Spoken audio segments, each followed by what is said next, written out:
No. Brilliant. So welcome Bella Andre and Barbara Freethy to our Google Hangout for the Romance Festival. Thank you so much for joining us from your very fabulous apartment in New York. It's much appreciated. If I can start with you, Barbara, I think it was announced very recently that you are the biggest selling author on the Amazon platform ever. Right. You want to tell us about how that has made you feel and how that happened? I know, it's very exciting. Yeah, I actually just found out about 2 weeks ago, so that was pretty exciting.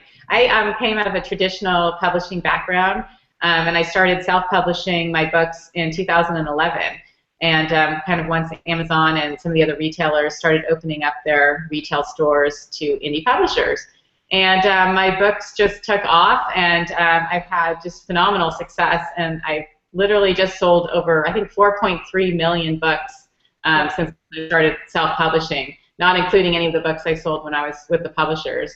Okay. So it's been a really wild, crazy ride for me, and very exciting, and happy to share with everyone who's listening and wants to write and get involved in this kind of crazy world, fun world. Fantastic. And Bella, you were an indie publisher for indie author for a while, and then you sort of famously signed a deal with Harlequin in the US. Do you want to tell us sort of what the decision-making process was and how you got there?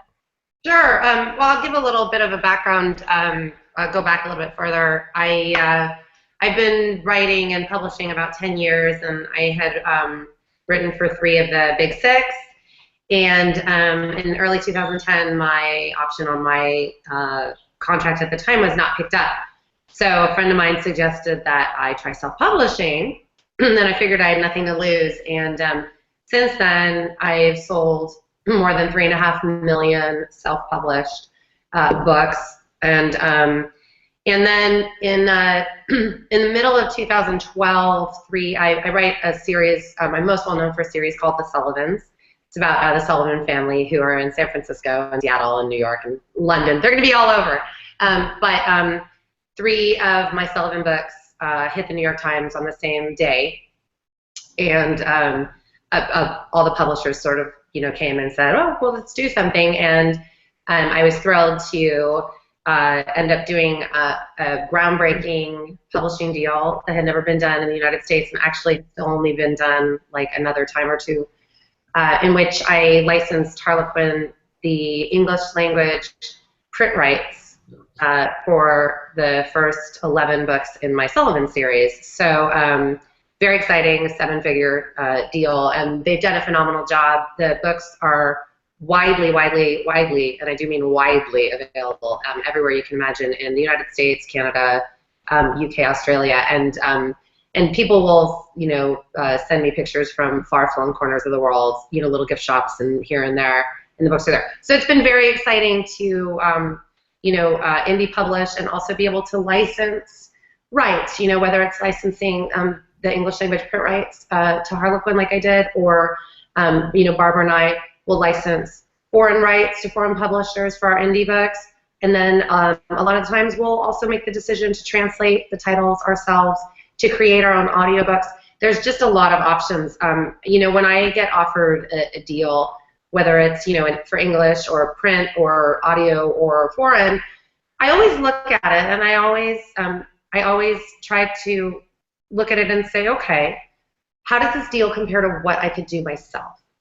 And I think that's what's very exciting about the world that we're living in now, is that this new world of publishing is that we have a lot of options, and there's a lot of great ways to go about doing things depending on the kind of writer you are, the kind of business person that you are. Barbara and I are very business focused. We really like it. We're very entrepreneurial. We really love to, create our brand. We both create our own covers. We love all that kind of stuff. For other writers don't love doing that stuff as much. So it's great that there's options for everybody. Yeah. So in terms of the deal that you described, would you describe that as a hybrid deal? You could describe it as a hybrid deal. I look at it as the licensing of rights, because that's how I break down everything that I do. So for instance, with my Sullivan books, I licensed the English language print rights to Harlequin, and I retained all digital, all foreign, all audio, and all film and TV. So, you know, I really break down the rights for everything that I'm doing, and you know, and people are going to call it whatever they're going to call it. So some people are going to call it hybrid, some people aren't. It's a word that's kind of been thrown out there and that people are using, and I'm not always exactly sure what it means. Right. Doesn't really mean that much to us. Right. All we know is that, you know, we own these books that we can sell various parts or manipulate, sort of as you would, like in different ways depending on what it is we want to do with that. And so when we look at each book, we ask ourselves, how are all the different ways that I can get this out there? And what are the smartest and most lucrative ways to do that? Who are the best people to partner with? What are the best companies to partner with? That's what Barbara and I, you know, we're writing our books. You know, that's the first focus. But once we take the book writing hat off, we put on the business hat, and we are running multi-million-dollar-a-year publishing companies. You know, we are two of the biggest small presses in the world. Yeah. You know, we really look at it as we're really publishers. Yeah. So Barbara, I'm assuming you've had lots of publishers come knocking at your door. What sort of approaches do they make, or indeed agents or anyone in what we would, I guess, describe for the sake of this as traditional publishing? What sort of approaches have they made, and why have you not taken them up on those offers? Well, I really want to own my digital rights, and to this point, I have not been made any offers that did not include some type of tie to digital rights. So while I would very much like to have my books in print, massive print distribution, as Bella does, I have not been able to secure a deal that wouldn't also take some of the digital. And as I've learned, the digital is very, very valuable to me. I know how much I sell. I know how much I make. So that deal hasn't happened. I think that we are going to see new innovative deals coming along in the next few years. Absolutely. Because there's too much money being left on the table. You know, my books traditionally sold very well in print. Now I have all these millions of ebooks that have sold that do not have a print component except print on demand. So I'm fairly sure that at some point they're gonna take off, and somebody's gonna step in and say, let's get, you know, more of these books in print by these successful indie publishers. Yeah, I agree. Yeah. So in terms of, I sort of see you as a sort of pinnacle of where you can get to, but obviously a lot of people watching this may be much earlier in the process. Right. I mean, in terms of, I mean, there's lots of discussion about authors being exploited or manipulated or et cetera, and sold services and packages and deals and that sort of thing. I mean, what would you say? I'm sure you've probably experienced lots of authors who've gone through the same experience. How would you sort of give advice to authors starting out? Yeah, I would be very, very wary of signing with anyone to do your self-publishing work. So the things that I would be careful to avoid would be any kind of a long-term percentage royalty share that maybe lasts forever, because a lot of people publish through their agents. A lot of those agents take 15% forever on the books, which is really, I believe, in my own opinion, an excessive amount of money for what they're actually doing. There's a lot of middlemen companies, a lot of distributors now who are popping up all over. There's a lot of places that are charging authors to publish. I mean, you can do everything yourself for a very minimal amount of money. You can hire a cover designer, you can hire an editor, you can hire a copy editor, you can hire a formatter for probably under a couple $1,000s. You can do the whole thing. Or you can even do it yourself, as Bella and I both did when we started. The interesting thing is that when we started, there were no companies really doing a lot of this work. So we had to learn how to do it ourselves. We both know how to format books into EPUB and Mobi. We both know how to use Photoshop, make our own covers. We both learned how to do all the marketing and all the outreach ourselves. So it can be done. And I'm not saying people should do it themselves, because now there's lots of companies that are out there to help. But please don't pay exorbitant amounts of money on promises to get books published in print or these kinds of deals. Like, really ask other writers. Go online, do your due diligence and your research, because if you give away a percentage of your book forever for the amount of work that maybe someone spent a day doing, I mean, it's just going to kill you down the road. So I really try to encourage writers not to jump and sign anything, until they really know what they're doing. Agreed. And would you recommend authors get a lawyer, or how can they sort of source advice on contracts and? Well, yeah, we have a lawyer, and we're constantly sending him contracts. And I have a literary agent too that I bring in on certain deals. But I like having a lawyer also. I mean, I think contracts, everybody needs to be really careful with contracts, and I want to always make sure that I'm not accidentally giving away a right or locking myself into something just because I didn't understand the language in the contract. So, I think if you're doing this, if you're doing this the way that Barbara and I do it, the way that a lot of people are self-publishing or indie publishing or whatever you want to call it, again, the language of it really doesn't matter. But it's a business. You're running a business, and if you're doing it well and you're doing a good job, you're probably going to be running a fairly large business. Yeah. If you have a lot of time. So just to take, I think, just to be very business-like about it, and know that part of the day you're going to have the creative hat on, and part of the day you're going to have the business hat on, and that's a reality. There's no way to get away from that. Right, and it's okay to hire people to do services for you. I don't want to say do it all yourself necessarily, but just to know what you're signing. Coming out of traditional publishing, I was entangled in a lot of contracts, and it was difficult to get rights back on books. So I'm very wary now of anything that I'm going to sign that's going to take any of my rights for any significant period of time, because I've seen so many writers really get burned. And the other thing, too, is that one difference between doing it yourself and having someone else do it is that nobody cares about your work as much as you do, and nobody has as much focus. So whoever you use, a middleman, an agent, a publisher, you're always going to be one of many. When you self-publish yourself, you can put all the focus on your own books, and that's pretty critical to having a lot of success. Yeah. We've had a question about your writing routine, which does sort of follow on from what you've said. So in terms of having a writer hat on and a business person hat on, when you've got the writer hat on, how do you structure your day? What advice can you give based on your approaches to writing? Bella, do you want to start? Sure, I'll jump in. So I've just kind of noticed over the last few years of doing this that my cycle tends to be, I do what I go into lockdown when I'm working on a book, and my natural pace of writing is 3,000, 4,000, 5,000 words a day. So I'll basically usually draft a book in about 2 months, and then it takes me about a month to rewrite. So the book itself is a 3-month process.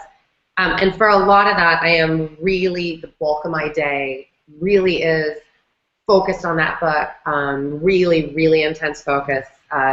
And I will deal with business stuff in the evenings because I'm well aware of the fact that the business that I'm running, that I am the sole content creator for it, and that it's my content that keeps the business running. And now that we've sold so many millions of books, we're in this amazing position where people are waiting for our books now, and that's what we always wanted. That's so exciting.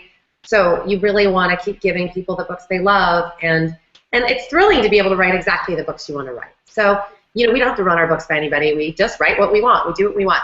Yeah. So that's really exciting. So I tend to go into lockdown periods that are pretty intense during that 3 months. Sometimes my really writing focused lockdown will be about a month or a month and a half, where stuff kind of falls by the wayside. I have about 15 contractors around the world who do various things for me. So they're kind of, they're helping take care of some of the business stuff, but of course, I have to get in there every night. And then usually, once the book is completely done, it's off into production, it's with the copy editors, it's with the proofreaders, all that stuff is done. Between books, there's usually a several-week period where I'm thinking about the next book, but I'm really taking care of business. I'm really in there focusing on tying up any loose ends, doing any big projects that I've been holding off on, really looking through contracts that have come across my desk. But it changes. It changes by the day. I think that's what's so interesting about what we do. It's very hard to predict what a typical day looks like. So that's my pattern. Right. I tend to be, I don't tend to be very creative early in the morning. I think every writer is different, and some writers get at, very early and get all their pages done. I tend to get up, and if I have other things on my mind, I can't really focus in on the writing. So I tend to do my business emails more in the morning. And then, you know, as I get towards late morning into lunchtime, that's when I really focus in on my writing, and then I can sometimes go into the night as well. So I think we both, you know, the emphasis really is on the books, and a lot of people they'll write one book and then they spend a year marketing it. And that's the biggest mistake you can make, because it's always, you know, the first book sells the second book and the second book sells the third book. So I really try to keep a focus on, like, in terms of writing and promotion, like 80% writing, 20% promotion. And then, of course, the business is also, you know, another big factor and a big time sink. But really the writing has to be first, because ultimately that's what really matters. And that's also what we love to do, because we're both writers first. And, you know, we have to tell the story, so we always go back there. So you are both very disciplined by the sounds of it. I like to think you might have the occasional day with your feet up, watching daytime TV, or does that? Maybe me, not Bella. You know, we've spent the week together, you know, at a writing retreat, and you know, Barbara and I are up in the morning working, and we are still working late into the night, you know, go have some dinner, and then it's back to the computer on the couch, the computer on the lap. There's a lot to do. Yeah, so a lot to do. We're very consistent. Yeah, I think that's part of being successful, is you have to be consistent. But, you know, sure, there's definitely an occasional day off, especially like right after maybe a book comes out. Right after a book comes out is when I always try to plan my trips. Yeah. Like, okay, I'm feeling good for a couple of days, pressure's off, you know, and then you start up again. So in terms of the sort of, I mean, I follow a lot of authors on Twitter and have a lot of author friends. There is a sort of very solitary aspect to being a writer. I think that's why they've taken to Twitter so much. It's, you know, to have some sort of stimulation and research and conversation. I mean, how do you, in terms of real hardcore writing tips and overcoming any blocks and that sort of thing, have you got any advice you could give to other writers? I think with writing blocks, it's usually because something in your story isn't working. So I feel like if you're really stuck on a scene, then there's something wrong with the scene. And so I try to force myself to go back and actually look at that scene. And maybe I even go back before that scene and start down a different path, or introduce a different character. I think the only way to get through a block is to write through it. But sometimes you just have to introduce something totally new. Like, you know, this thing is not working. If there's a reason why it's not working, it's because something is wrong in what you've already written. So I try to tell people to really, like, look at what they've done, and then maybe go back and just take a different path. Say, what if this scene was told from another point of view, or what if there was a new character that came in here, or something like that. Because really writing is a discipline, and it is hard. I mean, we've sold millions of books. I've written close to 40 titles. Bella as well. You would think that it would be really easy now. And sometimes when I sit around with my writing friends and we're like, why isn't this easier? Because every book is hard. You know, every book has its challenges. You know, in the beginning, you don't know anything, and you're writing, you know, fresh, and everything is new and fun and exciting, and then you're trying to better yourself with every single book. And repeat yourself.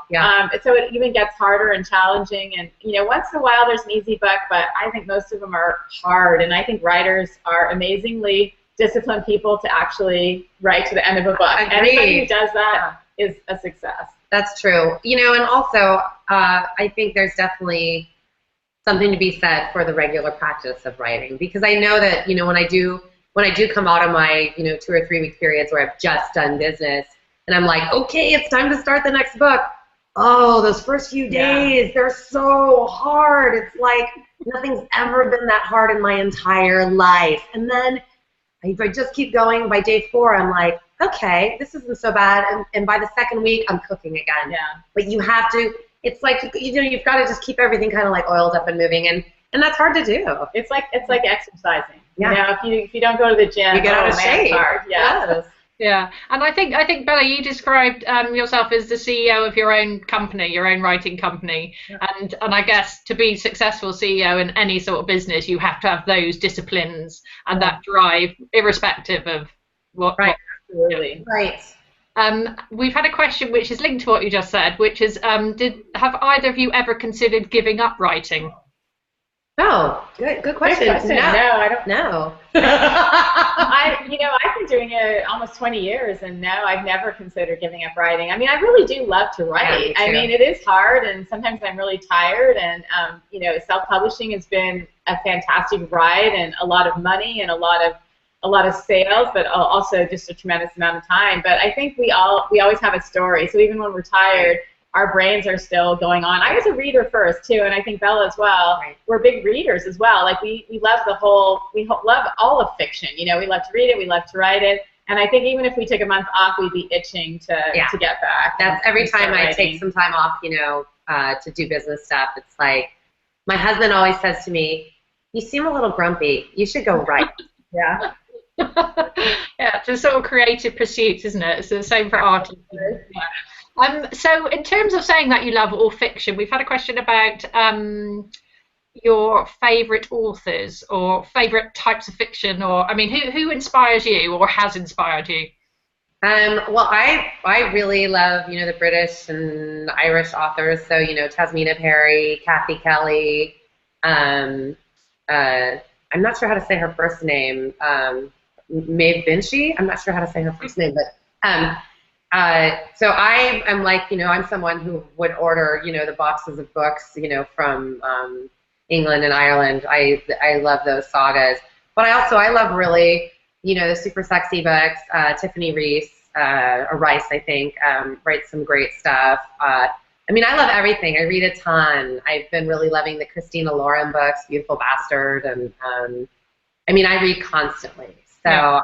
I just love stuff. I love the family stuff, the saga stuff, the sexy stuff, the sweet stuff. It doesn't matter. I like it all. Yeah, me too. I was probably influenced. I really, Nora Roberts is one of my favorite writers. But I read a lot of stuff. I read male writers. I read, thrillers. I read a lot of romance. I have a lot of friends who are romance writers. I'm always reading all their books. I read a lot of. I like everything. I like the other parts of romance too. I like when there's paranormal. I like when there's a mystery. I like sweet. I like sexy. It's just we're very democratic. We are. We like it all. Choices because I think I just love to read good writing, and I think it's, there's so much of it all over the place. So.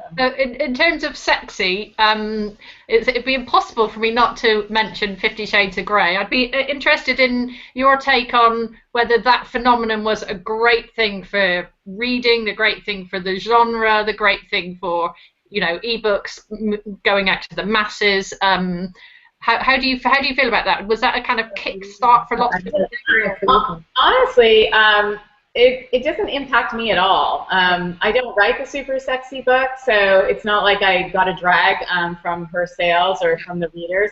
I mean, I think it's great that so many people, maybe it got them back into reading, and maybe it got them back into reading romance. And I think it's kind of funny because I think sexy erotic romance has been around for many years, centuries. Oh my gosh. So it's kind of funny that the mainstream press kind of all of a sudden discovered it. Because I've been in writing a long time, and there have been many terrific erotic romance writers that have come along. So I'm very impressed by her success. I think it's fantastic. I think she made an incredible name and did a lot for that particular part of the genre. But I think there's certainly, I guess it impacts that, maybe a lot more sexier books have come along since 50 Shades of Grey. So for writers who really write in that genre, it's probably been maybe more helpful because there's been maybe more readers looking for the next thing. But for me, it hasn't had as much of an impact. Yeah, I mean, I personally, I enjoyed the books. I thought they were great. I thought they, as a storyteller, I think she's an incredibly charismatic storyteller. And, having read a lot of sort of like BDSM stuff, before that, she really twisted it up, which I thought was very interesting. I thought she did really interesting. I understood why it appealed in such a big way because I was drawn in, absolutely. But I agree with Barbara. I think it's sort of hard to say what the impact was. And, it would be interesting if we somehow could all find out how many of those first-time romance readers, who had never read basically a romance, who came on, of the 300 million people or whatever who read it, how many of them went on and then, said, okay, wow, this is a neat genre. I really like it. I'm going to read other books in it. So, I mean, I do know, I have heard from, you know, lots of people over the last couple of years, you know, who've come onto Facebook and said, oh, I started reading with 50 Shades of Grey, and then, you know, maybe I read Sylvia Day, you know, and then, oh, you know, I found your books, Bella, and, you know, even though I don't, you know, my books aren't like those, but, you know, that they kind of then came in. So I have heard that. It's not that I haven't heard that, but I think it's kind of hard to quantify something like that. Yeah. So in terms of, I mean, a lot of discussion in the sort of industry about 50 Shades is the sort of thing that actually, in terms of the marketing or why it became such a huge success, was this amazing thing called word of mouth. You know, that, you know, something which is unquantifiable, no one can recreate, but it just happens. Yeah. So in terms of the marketing, obviously you both are doing something definitely right in terms of your marketing. It'd be great if you could give us some sort of insight into the business bit of running your companies, and specifically, you know, what are you finding works for marketing and obviously ultimately selling books? What do you think? I think one thing that we both do is we do a series. So connected books, I think, are very, very popular, especially in our culture today. I think there's a lot of binge watching, you know, of television shows, binge reading of books and series. So I think when you have a series and you have a connection or a link between your books, whether it's a family or a theme or a town or a city or whatever, it gives readers a reason to come back to your world. So I think more writers are starting to kind of create worlds where readers will keep coming back to that world because they love it so much. So while standalone, I've written a lot of standalone books, so I think those are great too. But I think if I was starting out as a newer writer now, I would try to find a link between my books, because I think it's easier to market books that are somewhat connected. And then you can take a sojourn out and write, you know, a big book. But I'd still probably even tie it together in some way, or have a character from one series that launches something else.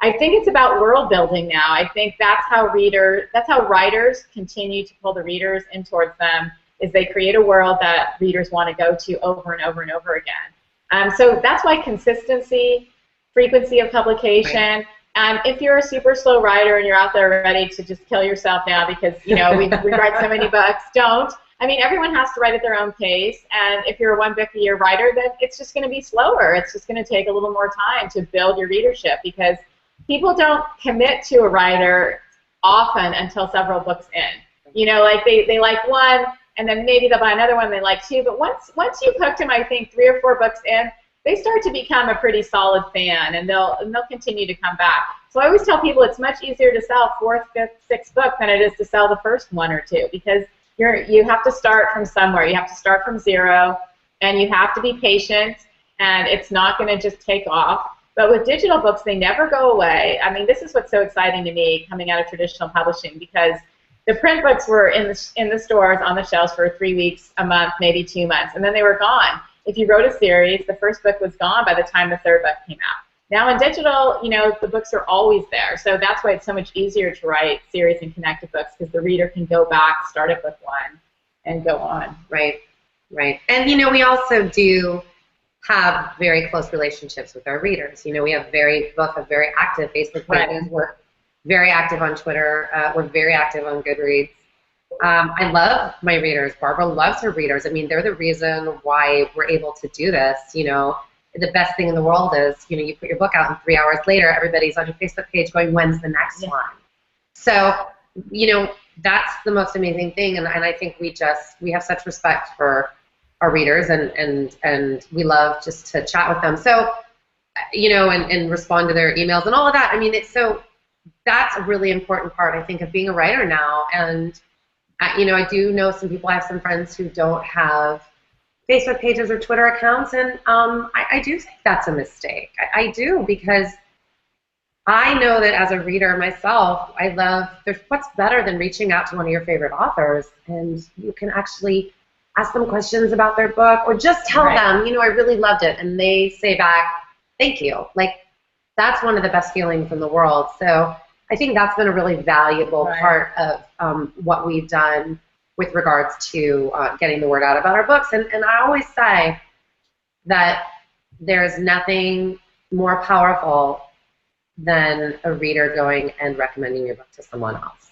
I could say 100 times, buy my book, buy my book, buy my book.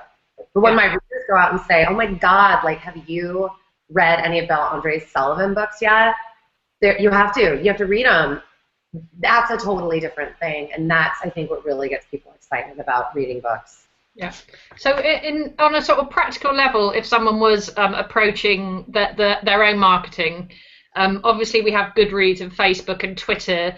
Are there other platforms that you would say are sort of essential to be on and engaging with readers? I mean, I think those are the top three. I think Pinterest, if you're very visual, or you know, a lot of people use the Pinterest boards for, you know, story collaging, or, you know, just heroes and things like that.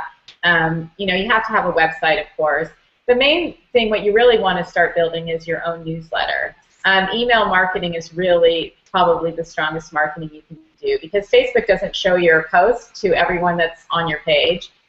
Twitter is, you know, again, if you have a lot of followers or you follow a lot of people, you may not even see a post in somebody's news feed. So developing a newsletter list, I mean, we both have links in our books, we have links on our website, links on our Facebook page. And that way, you know, when I send out a newsletter, and I never spam people, I only really do it if I have something to say, so usually a new book release or something like that. Those newsletters get opened, and, you know, people want to know when the next book is coming out. And so I've built a sizable base for my newsletter now, so I feel like I can interact with those people as well. And I think also because we're self-publishers, or indie publishers, whatever you want to call it, we can respond to the reader, you know. So if readers really want more of a series, we can give them more of a series. When I was with a publisher, a series was stopped after 5 books because, you know, maybe the bookstore's buyers didn't want those series anymore, or whatever. So now I can respond to that, or we want to see a book about, you know, Joe's brother. Okay, you know, I can write Joe's brother's story. So there's a lot of more, I think, dynamic interaction between our readers. Yes. What about you, Bella? Are there any other marketing tips that you could give? You know, I mean, start with the basics. A great cover. You know, a great cover that really brands you as a writer. That's the first thing people see. A great title. A great book description. Yeah. You know, you have to nail every piece of this. You're obviously nailing the book too. I mean, but think about your packaging. I think, you know, that's one of the things that Barbara and I have done extremely well, is when we make a cover, I know for me, when I'm working on a cover, my last cover, I'm not kidding when I say I did 100 versions of it to get to the final cover. 100. It took me over a month of constantly going back and rethinking it and really researching and thinking about it some more and trying a different thing. So much focus, because we recognize how important that cover is, how important that book description is. You know, you got to get every word right. It's got to be beautiful. It's got to have the language in it that is going to be good on the retail sites. You have to appeal to the reader. You really have to think about each piece of it and do it to your utmost, basically. So that's you know, I think people get very caught up in, like, oh, you know, Twitter, Facebook, Goodreads, whatever. You know, you have to start back with the beginning, and the beginning is the book, the presentation of the book, and then you can go from there. Yeah. So in terms of the practicalities of working with Amazon and the KDP platform, I mean, what support can Amazon, or do Amazon offer you in terms of marketing? Because obviously they are the shop front for a huge amount of these purchases. How does it work for you, Barbara? Well, I want to say that I publish on all the retail platforms. So I do not go exclusive to Amazon or anyone. So for me, you know, all the retailers bring something to the party. You know, there's really no guarantee of merchandising from anyone. I think you build a relationship with a retailer. If your books start to sell, they will also pick up your books and push them more. Because Val and I have been around a while, we've sold a lot of books. So yes, I do have good relationships now with the retailers, but I've gone to conferences, I've sat down with them, I've met them. They're all fantastic. And the great thing is that the retailer wants to sell my book as much as I want to sell my book. So I found them to be very open and receptive to ideas about, you know, any kind of promotion I might come up with. Like, I might suggest, like, you know, is there anything you're doing in the summer for a summer read or a beach read? And you know, perhaps my book will be nominated to be part of that program. But Amazon certainly has a lot of authors that they're dealing with. So, you know, there's no guarantee that any retailer is going to give you anything, just as there's no guarantee in traditional publishing that you're going to get anything. So it's kind of just building relationships, making sure your books are the best package they can be. and then putting them out to the public. But I would really encourage writers to look at all the retail sites, to look at Apple iBooks, which is growing, to look at Barnes & Noble Nook, to look at Google, to look at Kobo, which has a really big reach internationally. A lot of different retailers are better in different parts of the world, so I really believe that writers should put their books everywhere. Of course, there's reasons why you might do an exclusive in exchange for merchandising, and that's all great, and everyone should make those decisions as well. But in general terms, I would say get your books out everywhere, and then if there's a reason to do a deal for something great in return, then do that. Right. Yeah. Agreed. Yeah, and I think Kobo are very strong in romance as well, so they're definitely worth considering, aren't they? I think Amazon obviously steal a lot of the limelight. And in terms of sort of escalating, you know, sort of going and coming on to selling these huge numbers, I mean, do you feel like celebrities now? Is this part of your... No, I know. We thought we should be celebrities. We joke about it, but, you know, really very few authors are actually celebrities. I think that even really, really big authors, probably most people can name like 2 authors that are famous if you ask them. And they don't know what they look like anyway. They don't know what they look like. Yeah. So no, we don't. We actually feel like we're just working writers most of the time. Very unglamorous. I wish it was a little more glamorous. I know. It looks quite glamorous from behind you, I have to say. We are in a writer's retreat in a beautiful location with 7 other writers, and it's been fantastic. We've been brainstorming, and everyone's been working and writing and going and doing their own thing, and that kind of thing is really fun to get together with other writers. But we're probably not celebrities in our hometown. Yeah, no, we're not. You're being very modest, but I assume that the success has, you know, changed your life in real terms, both of you. Sure. Absolutely, well, you know, I mean, it's nice to be able to take care of things, you know, kids' education and mortgages and, you know, travel or whatever. I mean, yeah, I mean, that's all great, and we like it. Publishing is a tough business. It's a very speculative business. It's not for the faint of heart. You know, there's always risk, and, you know, risk versus reward in every part of publishing. Absolutely. So I think that, you know, everyone works hard and writes and hopes for the best, but we don't take anything for granted, and we know that, you know, things change all the time. So we just keep writing and keep writing quality books and hope for the best. Okay. Yeah. Well, we've had a question from someone asking if you have any tips on picking up a literary agent, or if indeed you need one. Sure. I'll speak to that one. So when I started self-publishing, I had a lovely agent, but when I started self-publishing and left, you know, traditional publishing, you know, we both were like, oh, you know, I'll go off and, you know, we'll go our separate ways. So that was fine, and I didn't have any literary representation from an agent until I got to that point where, you know, my books all landed on the New York Times, and then the publishers came.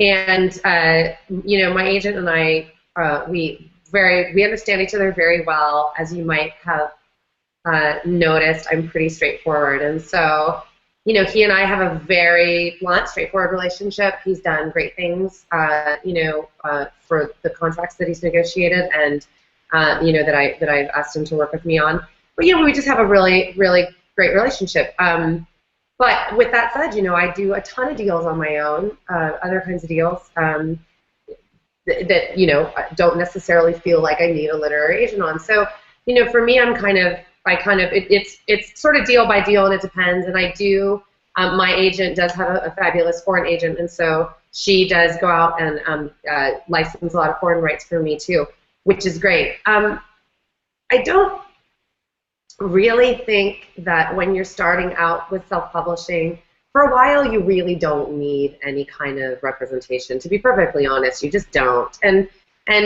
that's, you know, that's great.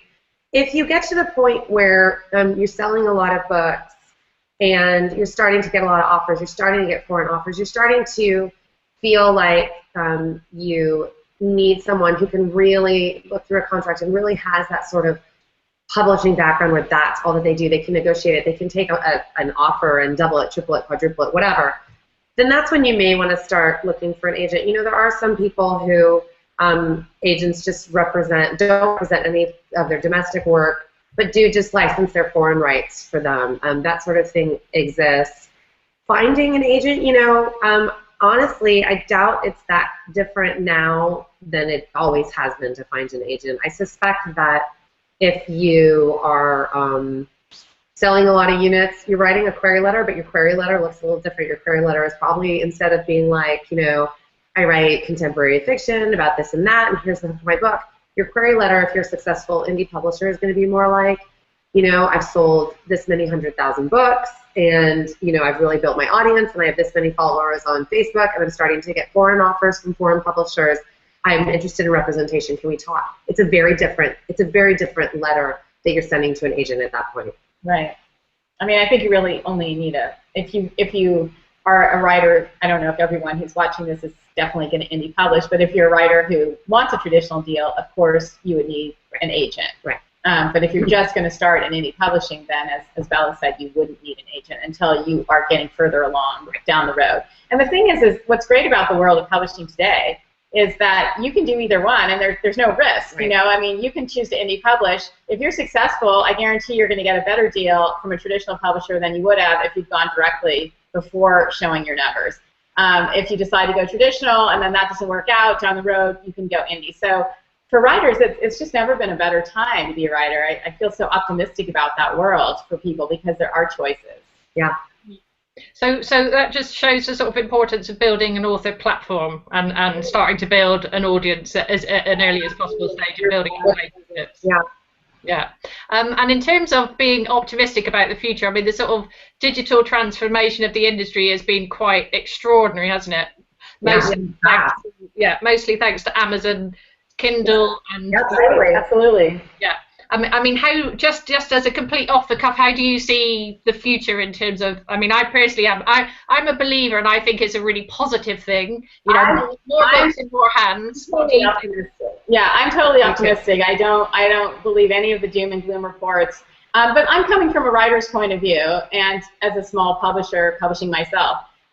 In my point of view, everything is really good and very exciting, and I think we're just at the beginning. Me too. I don't think we're at the end. I think I hear a lot of writers saying, I'm too late to get on the indie publishing train, it's already left the station.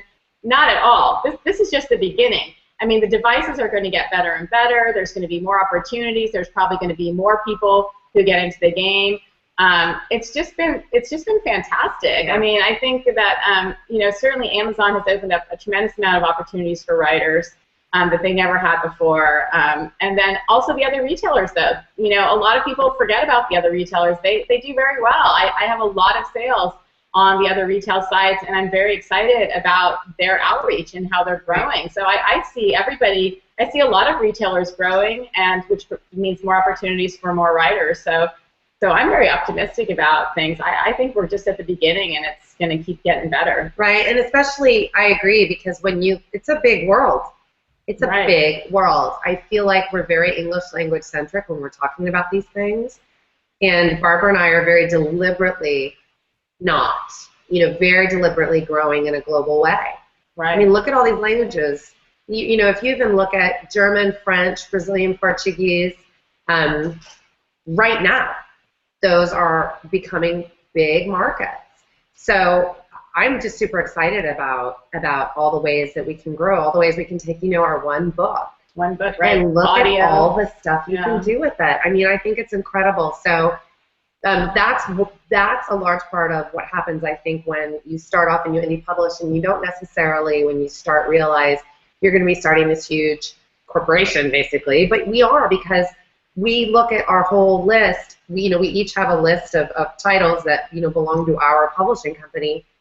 And we're looking at them globally, across platform, across, what do you call it, the audio, digital, paper. We're looking at everything. Libraries. Everything, libraries. Yeah.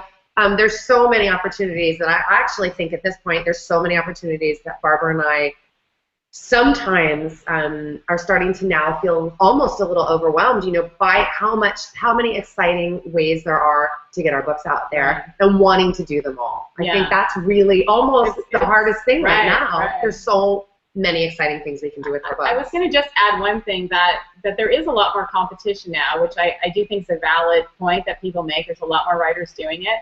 And I think it's not just that there's more writers doing it, the competition has gotten better. So I do think that when we first started, there was a lot of people just slapped up the cover and put up a book and ta-da. That's not happening anymore. People are really approaching this as this, that they're a publisher of their books and they have to have a quality product. So you can't just jump out there anymore, in the early days, the wild, wild west. I think now it's much more, even every indie publisher, every indie author is realizing how professional and how polished their product needs to be. Because there really is no difference to the reader. Honestly, my readers have no idea the books I publish now are not traditionally published. They have absolutely no idea whatsoever. So for the reader, it's the product is the product. So yeah. So to sort of, I have two quite big questions, but to sort of tie up, and one is, in terms of getting your books out there, can you tell the audience a little bit about your latest books, both of you, because we haven't really talked about your actual books coming out, or the latest one. Right. Well, I'm writing a series called The Callaways, which is a family series, an Irish family in San Francisco. Many of them are firefighters. They're kind of a Brady Bunch family. Like the father had 4 sons, and the mother had 2 daughters, and then they had twins. So they're blended together. So each book, each sibling has its own story. I always have mystery in my books because I like a lot of mystery with my romance. So I usually have that component. So I'm just putting out the 6th book in the Callaway series, which is called That Summer Night, and it's coming out on June 19th. And it's up for pre-order at just about all the retail sites. So that's kind of an exciting book. It's got a young doctor as the heroine and an cocky, sexy soldier as the hero. So how could you not like that, right? Sounds good. So they go on, and then I'll be putting out the 7th book in September and going from there. So I'm kind of in the middle of that series right now. And I'm best known for my series about the Sullivans, and I recently had released the 12th book in that series. In the 12th book, I introduced a side character, a 19-year-old supermodel, and she is the heroine of the launch book in my brand new series about the Morrisons, another family, but this series is slightly different from my Sullivans because it's new adult. So the characters are between 18 and 25, and on June 11th, actually this Wednesday, I'm releasing my first new adult book. It's called Kiss Me Like This. And it's about a supermodel who just wants to go to college and be normal. And same problem.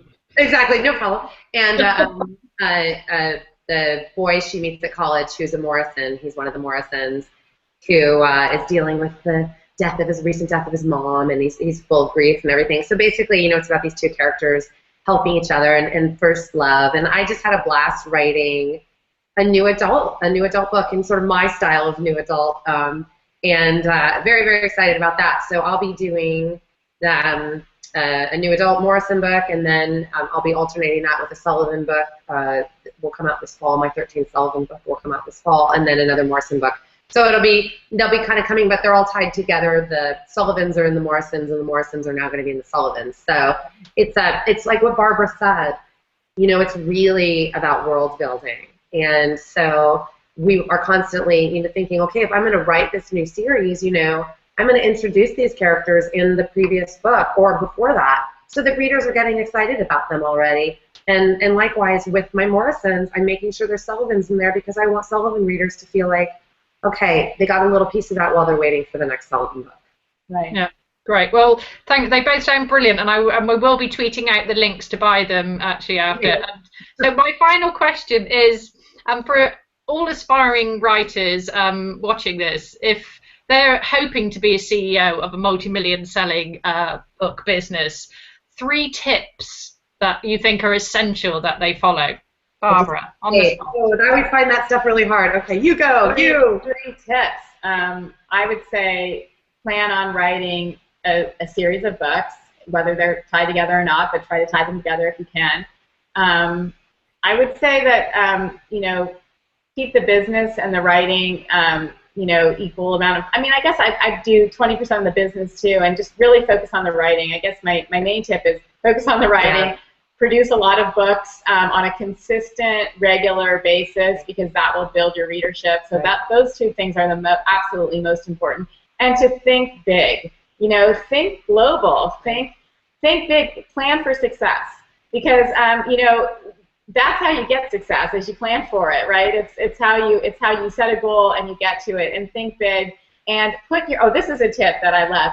Make your name really big on the cover, because everyone says, oh, nobody knows me, but you know what? It's a self-fulfilling prophecy, and publishers have known forever that if their book is in the #1 best-selling spot at, you know, Safeway or Walgreens or any of the drugstores, it's going to become #1. Same type of thinking when you're putting out your own book. Make your name really big, plan for success, and write frequently. I have one, I'm going to add one tip to that, because I like your 3 tips. Which is pay attention. That's what I've always said. I've always said that from the beginning. And I know people are like rolling their eyes going, what does that even mean? You're not saying anything. I am telling you everything right now. Pay attention. Pay attention to what new retailers are coming on, what new countries they're bringing on board, whether they're going to be at conferences and you can meet them in person. Pay attention to what's going on in your genre. Pay attention to how covers are changing and shifting. Pay attention to what's popular, what's not popular. Pay attention to what your readers are saying. Pay attention to how you're feeling. Every aspect of this, I think that what has really helped both Barbara and I is, boy, do we pay attention. I like to tell the story that I knew the day that the self-publishing director was brought on at Kobo. I contacted him his first day at work, and he said to me, I asked him to lunch, and when we went to lunch, he said, I could not believe one knew what my first day was and contacted me. And he just goes, I knew I wanted to know you, you know, because you care. You obviously care. You're obviously paying attention. I think that's crucial. Right. And yeah, I was going to say, I have a lot of friends who are like, how do you meet the retailers? They're everywhere. They're everywhere. They're at, you know, London Book Fair. They're at Book Expo America. They're at writers' conferences. Go, you know, go and meet them and find out what they're doing and put your name and face. And I think one other tip we didn't mention is the actual book itself. The back matter of the book is super important, so you should always have links to your other books, links to your website, and sign up for your newsletter.